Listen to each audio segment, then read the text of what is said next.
हो गई है पीर पर्वत सी पिघलनी चाहिए, इस हिमालय से कोई गंगा निकलनी चाहिए।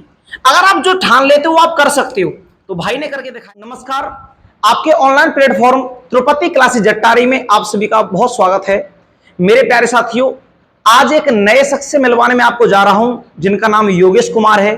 मेरे प्यारे साथी, आप जानते हो कि भैया हम सब एक गांव से बिलोंग करते हैं कि भैया गांव से बिलोंग करता हुआ एक विद्यार्थी कैसे सीजीएल तक क्लियर करते हैं। देखो, सबसे पहली बात यह है कि जो हमारे योगेश भाई हैं, उन्होंने बीएसएफ ट्रेडमैन से अपना सफर स्टार्ट किया था और आज सीजीएल टीयर फर्स्ट भी क्लियर आपके कर चुके हैं। तो सारी बातें जानेंगे, बने रहें आखिर तक। तो भैया जी, सबसे पहले जानेंगे, योगेश जी आप बताइए कि आपने ये सफर यहाँ से और आपका सीजीएल तक सफर कैसा रहा? सर, ये है कि मैं एक हिंदी मीडियम का छात्र रहा हूँ, तो मेरे लिए ये काफ़ी चैलेंजिंग था। लेकिन ये है कि अगर आपके पास एक दृढ़ इच्छा है तो सफ़र कितना भी कठिन हो, आप उसे मुकाम तक पहुँच सकते हैं। नहीं, जैसे कि हमने, आप भी जानते हो कि एक गांव से बिलोंग करता हुआ छात्र जैसे आप भी देख रहे हो, तो सबसे पहला जो हमारे मन में ये डाउट होता है कि भैया मैं एक गरीब परिवार से हूँ और मैं एक गांव से बिलोंग करता हूँ, तो मैं कैसे कर सकता हूँ। और दूसरी बात की भैया मैं कि हिंदी मीडियम से हूँ, तो यहाँ तो आपने सीजीएल भी किया है, तो आपने इंग्लिश कैसे की होगी उसमें? इंग्लिश के लिए सर ये था कि मेरा थोड़ा बहुत मैंने बेसिक, यहाँ हमारे टाउन में ही एक सर हैं केएम गुप्ता सर, उनसे मैंने ग्रामर पढ़ी थी।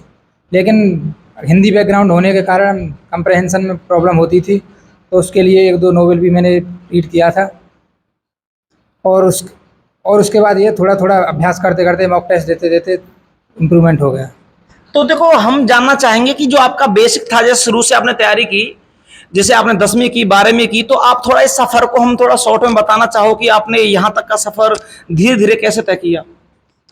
मैंने अपनी जो सरकारी स्कूल से की है, बिल्कुल पटेल स्मारक इंटर कॉलेज यहीं जट्टारी में पढ़ता है हमारा। और इसके बाद मैंने हाई स्कूल की इंटर की। इसके बाद मैंने कुछ दिनों डिफेंस की तैयारी की थी, जैसे एयरफोर्स, नेवी, एनडीए।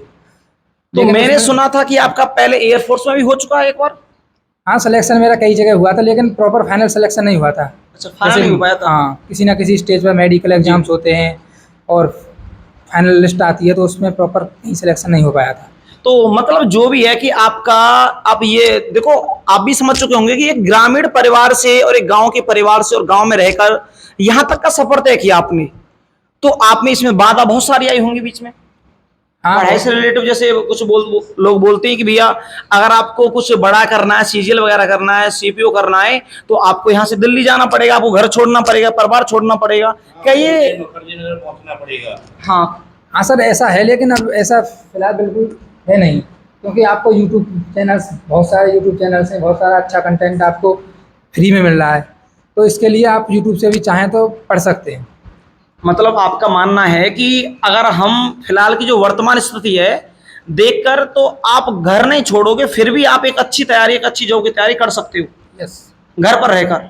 चलिए, तो बहुत अच्छी बात है, यही मेरी सोच है। फिर भी जिसने मुकाम हासिल कर लिया, अगर उसके मुख से जाने तो बहुत अच्छा रहेगा, क्योंकि आप अपने परिवार को बिना छोड़े, अभी आपने देखा था कि दिल्ली में बहुत बड़ा हादसा हुआ था और बच्चे एक जॉब के लिए अपने परिवार को छोड़कर दूर दराज रहते हैं और उनको ही पता है उनको कितना कष्ट सहना पड़ता है।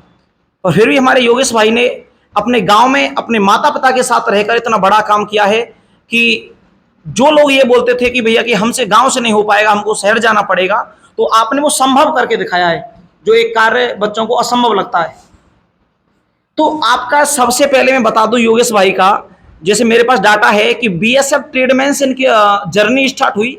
जर्नी तो बहुत पहले स्टार्ट हो चुकी थी, पर जो फाइनल ज्वाइनिंग लेटर आने की जो बारी हुई वो बीएसएफ ट्रेडमैन से हुई। उसके बाद एसएससी जीडी, उसके बाद एसएससी सीपीओ रहा इनका, जिसमें इनकी जो एसएससी सीपीओ था उसमें 1172 रैंक लाए। और उसके बाद में एमटीएस हवलदार सीबीआईसी में हुआ इनका। उसके बाद में सीजीएल में टीयर इनका फर्स्ट क्लियर हो चुका है। तो योगेश जी, मैं आपसे पूछना चाहूंगा कि जैसे कि आपको पता है कि उसमें इंग्लिश आती है, हिंदी आती है, जीके जीएस है और रीजनिंग है, तो आपने सब्जेक्ट को मजबूत कैसे किया? आपने इंग्लिश बताया कि आपने केएम सर से किया, बहुत, मैं भी उनसे बड़ा परिचित हूँ, बहुत अच्छे इंसान है और बहुत ही अच्छे इनसे बोल सकते हैं, तो उनके बारे में दो शब्द क्या ही कहूँ मैं, बहुत अच्छे इंसान है। तो इंग्लिश तो आपका हो चुका है, इसके बाद में अगर मैं बात करूं आपकी मैथ की, तो आपने मैथ कहाँ से तैयार किया? मैं सर मैंने 2020 जुलाई तक डिफेंस एग्जाम्स की तैयारी की थी। जी, वो उसके बाद मेरा हो नहीं पाया, तो मैं उसके बाद एसएससी की तरफ शिफ्ट कर गया था। जी। क्योंकि इसका जो सिलेबस है उन सिलेबस से बहुत अलग है। इसमें अर्थमेटिक आता है, हाँ, इसमें वो तो उसका मैथ अलग है। आपने बिल्कुल ही, जहां आप एक डिफेंस की तैयारी कर रहे थे, जो बच्चा भी इंटर हाई स्कूल के मैथों को पढ़ रहा था, वो अब अचानक से कंपटीशन में उतरा, तो आप जानते हो भैया थोड़ा कठिनाई तो बनती है। और भाई जीवन में उसी को मानता हूं कि जिसमें संघर्ष हो, संघर्ष है तो जीवन है, अन्यथा कुछ नहीं। जी। तो उसके बाद मैंने एसएससी की ओर स्विच किया। जी। तो मैंने जो मैथ था, अर्थमेटिक, मैंने सर के पास ही यहीं आया था। मैं पढ़ने लगभग मैंने 6 महीने यहाँ कोचिंग की थी। जी हाँ। तो मेरा अर्थमेटिक ठीक था, यहाँ से मैंने पढ़ लिया था पूरा। उसके बाद मैंने यहाँ से मैंने सर से बोल दिया, रीजनिंग भी यहीं से पढ़ी थी मैंने, बोल दिया सर मैं, अब मुझे मतलब मॉक टेस्ट की ज़रूरत थी। उसके बाद मुझे लगा नहीं कि मुझे कुछ पढ़ने की अर्थमेटिक में ज़रूरत है ज़्यादा। जी। और एडवांस मैथ उसमें आता है एसएससी में, तो मैंने उसके लिए थोड़ा बहुत पढ़ रखा था पहले से। जी। तो ऐसे मेरा मैथ ऑलमोस्ट कवर हो गया था। तो भैया जी कहना चाहते हैं कि जो मैंने तैयारी की, मैंने एक बार अच्छे से तैयारी की मन से, उसके बाद में केवल मैंने अपने आप को निखारा, मॉक टेस्ट दिए और भी बहुत सारे ऐसे कार्य होते हैं, तो अपने आप को निखारा। क्या आप मानते हो कि अगर कोई बच्चा, कोई विद्यार्थी अगर अच्छे से तैयारी करना चाहे, तो क्या वो इस मुकाम तक पहुंच सकता है? जी सर, अगर वो पहुंचना चाहे तो आराम से पहुंच जाता है। बस एक दृढ़ इच्छा की बात होती है और लगातार मेहनत करता रहे तो बहुत आसान है सर। देखो, सबसे एक और आसान डाउट होता है कि भैया जी के जीएस कैसे करें हम।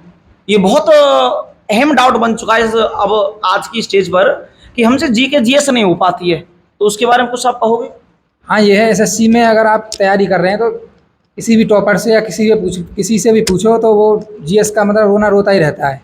क्योंकि जीएस बहुत अनप्रडिक्टेबल सब्जेक्ट है एसएससी में। तो इसके लिए मैंने ये किया था कि बेसिक से पॉलिटी और हिस्ट्री पढ़ लिए थे मैंने, जी। पूरे बेसिक से लेकर एंड तक, आखिरी तक अच्छे से। और मैंने जो इकोनॉमिक्स और ज्योग्राफी है उसके लिए मैंने बेसिक पढ़ा था, उसका कोई डीप मैंने अध्ययन नहीं किया। बाकी करंट अफेयर्स मैंने अच्छे से किया था। तो इतना है कि एवरेज स्कोर मेरा हो जाता था जीएस में आराम से। तो आपने बात सुनी कि एवरेज स्कोर मेरा हो जाता था, यानी मुझे जीएस पर इतना फोकस नहीं देना है कि दिन और रात देने ना, केवल मुझे एवरेज स्कोर निकालना है। और जबकि जैसे हमारा मैथ हुआ, रीजनिंग हुआ, ये सब्जेक्ट वो हैं जहां पर हम अच्छी पकड़ बनाने के बाद में एक अच्छे नंबर ग्रोथ कर सकते हैं। ऐसे ही है ना? हाँ। अच्छा जी। तो अब तो बड़ा खुशी का माहौल होगा घर पर, कि देखो आप भी जानते हो कि एक गांव का जो परिवार होता है, अगर वहां पर एक विद्यार्थी कांस्टेबल की नौकरी ले लेता है, तो भाई घर में जो माहौल होता है माता पिता के साथ, वो कुछ अलग ही होता है। पर यहाँ तो हमारे भाई ने गांव से वो बात सिद्ध कर दी कि भाई एक गांव का लड़का कुछ भी कर सकता है। कि कहते हैं ना कि हो गई है पीर पर बस सी पिघलनी चाहिए, इस हिमालय से कोई गंगा निकलनी चाहिए। अगर आप जो ठान लेते हो आप कर सकते हो, तो भाई ने करके दिखाया वो सब काम। तो अब पिताजी का रिएक्शन, जो घर वालों का रिएक्शन, वो थोड़ा माहौल तो अच्छा होगा। हाँ, घर वाले काफ़ी खुश हैं, मम्मी जी पापा जी सारे लोग खुश हैं। परिवार में, गांव में भी खुशी है। हाँ देखो, गांव में हाँ, तो हाँ। जायज है, खुशी होगी। कि आप भी जानते हो हमारा गांव का माहौल थोड़ा अलग होता है, हमारा नहीं, हमारे सारे गांव का माहौल बाजार की तरह थोड़ी ना है। गांव में कोई भी बच्चा अगर नौकरी पाता है तो भाई पूरे गांव में एक खुशी का माहौल छा जाता है। वैसे भैया आपको आखिर में बताना चाहूंगा कि योगेश भाई, जो उनकी गांव से ही मैं बिलोंग करता हूं, तो गांव में एक अलग ही माहौल होता है। तो अब आगे करने का आपकी क्या प्लानिंग है भैया?